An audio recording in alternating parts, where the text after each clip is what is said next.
Il fut président, tribun, figure centrale de la droite française. Aujourd'hui, c'est un homme écroué, bouleversant le récit politique d'une république qu'on croyait inébranlable. Dans cette tribune poignante, M. Thibaut Camara ne célèbre ni la justice ni la chute, mais rappelle que derrière la cuirasse du pouvoir, il y a des hommes, des destins et parfois des tragédies.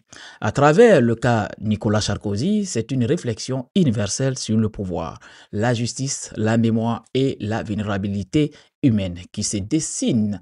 Voici une analyse complète de cette magnifique tribune de M. Thibaut Camara. Tout d'abord, je vais vous lire la tribune et puis, comme d'habitude, on revient derrière pour décrypter. Alors voici la tribune de M. Thibaut Camara. Tout d'abord, la petite tribune elle est intitulée « Nicolas Sarkozy quand le malheur d'un homme devient une leçon de vie ». Ainsi donc, Nicolas Sarkozy, icône politique contemporaine et homme d'État d'envergure mondiale, ancien président de la République française, est écroué à l'issue d'un feuilleton politico-médiatico-judiciaire riche à rebondissements.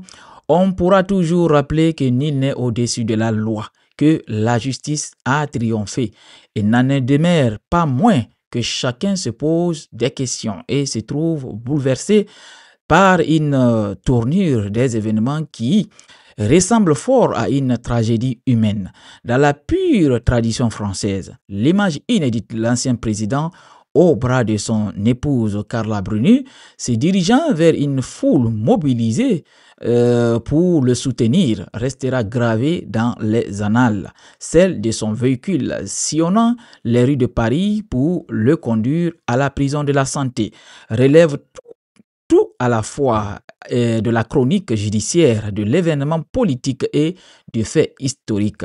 De quoi susciter une vive émotion au-delà même des frontières hexagonales. Décidément, rien dans les parcours fulgurants et la vie mouvementée de Nicolas Sarkozy n'est banal. De sa prime jeunesse à l'âge adulte, de sa carrière politique à ses amours, tout est marqué par la passion, la haine, les coups de théâtre. Il est remarquable qu'il ne passe pas inaperçu et qu'il ne laisse personne indifférent, qu'il soit armé de courage, de détermination et de stoïcisme. Il s'est donné autant de coups qu'il en reçoit dans les épreuves de force qu'il engage. Écorché vif et compatif, l'homme ne semble ni ébranlé par les épreuves, ni prêt à se laisser impressionner par les inimitiés et l'adversité. Il rappelle qu'il n'y a de grand destin sans haine. Il prendra certainement sa revanche tôt ou tard et comme à son habitude, il sera tiré du mauvais sort qui lui est infligé la force et l'énergie nécessaires pour renaître et se reconstruire jusqu'à son dernier souffle. Il ne s'avouera pas vaincu et ne se résignera pas à la fatalité.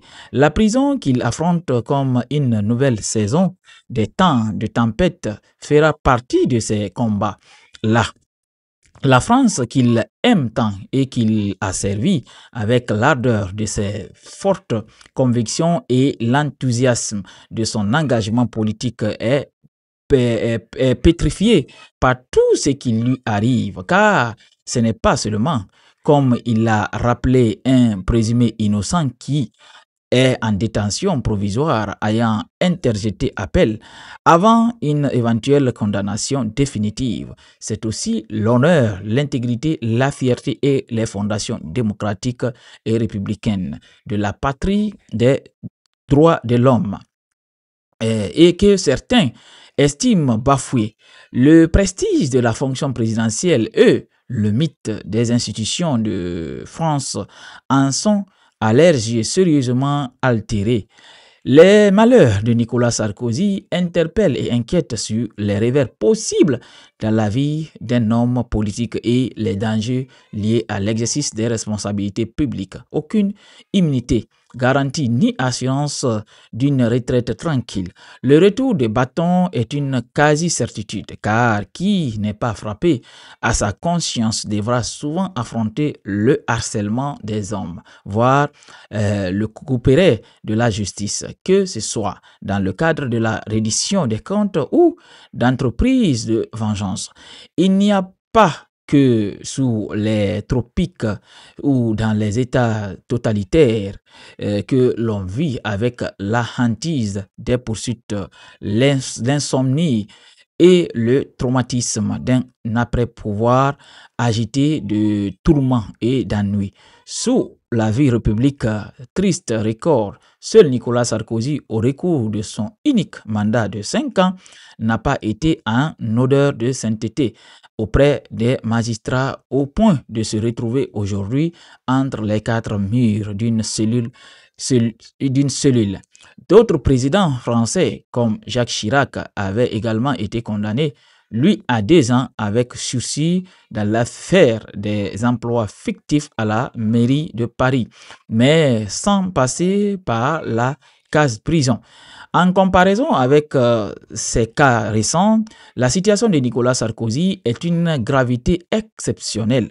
Historiquement, il est vrai que certains chefs d'État français ont subi des sorts encore plus terribles. Louis XVI fut emprisonné avant d'être guillotiné.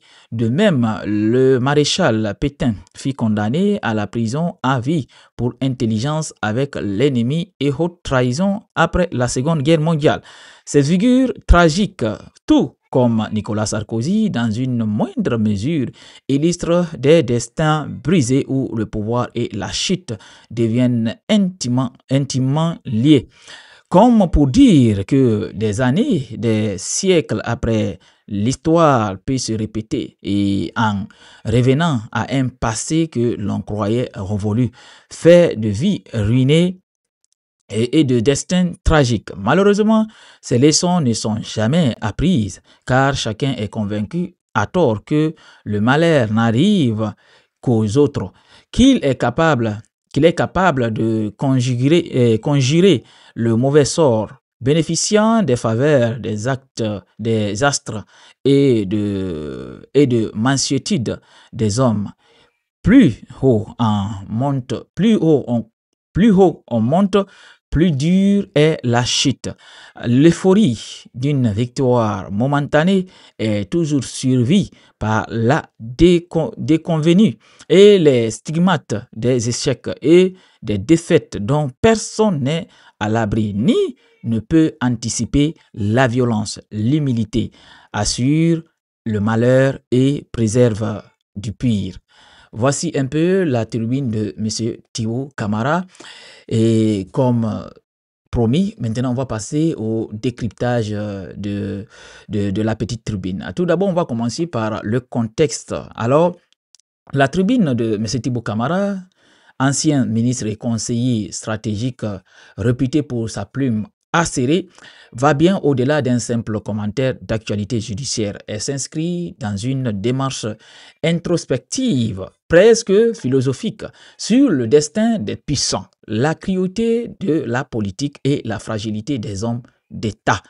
À travers le prisme du cas Nicolas Sarkozy, plutôt que de se réjouir ou de condamner, Thibaut explore l'ambivalence morale et émotionnelle que suscite la condamnation d'un ancien chef d'État en démocratie. Une voix nuancée, rare dans un monde politique habitué à l'anathème ou à la complaisance.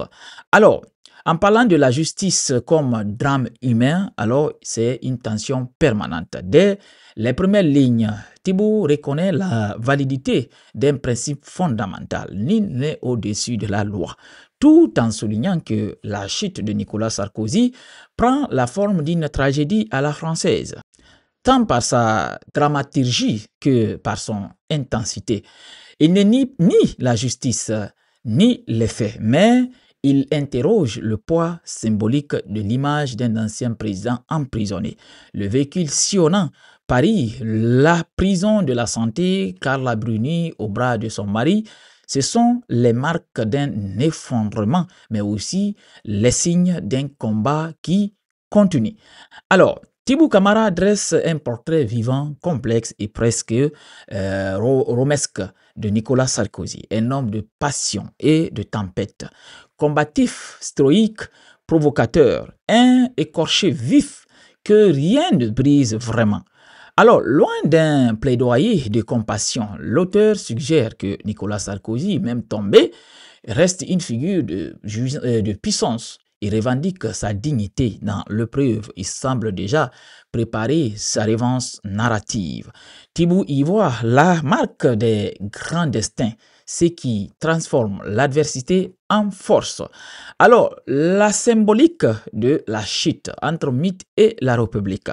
L'originalité de la tribune tient aussi dans l'écho historique que Thibaut établit entre la situation de Nicolas Sarkozy et celle d'autres figures de l'histoire française. Jacques Chirac condamné mais non emprisonné et Louis XVI guillotiné, Pétain condamné à perpétuité. En les citant, il déplace la perspective du simple fait judiciaire vers une lecture historique et presque mythologique du pouvoir et de ses revers. C'est la fonction présidentielle elle-même qui semble affecter et avec elle la crédibilité démocratique d'un pays qui se veut modèle. Dans une pirouette finale, Thibaut souligne que les hantises post-pouvoir ne sont pas l'apanage des républiques africaines ou des régimes autoritaires.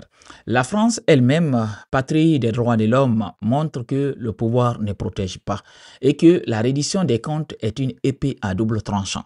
La peur de l'après. La tentation de la revanche judiciaire, le vide après les projecteurs sont des réalités partagées par tous les hommes d'État. Il en appelle à l'humilité. L'humilité comme seule protection véritable contre les excès de l'ego et les vertiges de la puissance. Le texte de Thibaut Camara est d'une grande densité symbolique et humaine. Il invite à méditer sur d'abord la précarité des grandeurs, le caractère implacable de la justice, la solitude du pouvoir déchu. Ce n'est ni une défense de Nicolas Sarkozy, ni une critique acerbe de la justice française, mais un appel à la lucidité. Plus haut on monte, plus dur est la chute. Le pouvoir, dit-il implicitement, est une épreuve morale dont très peu sortent indemnes. Alors, voici un peu la tribune de M. Thibaut Camara. Si vous avez aimé cette petite vidéo, alors n'oubliez pas surtout de la partager, la liker et la commenter. On se reprend très bientôt pour une nouvelle autre vidéo.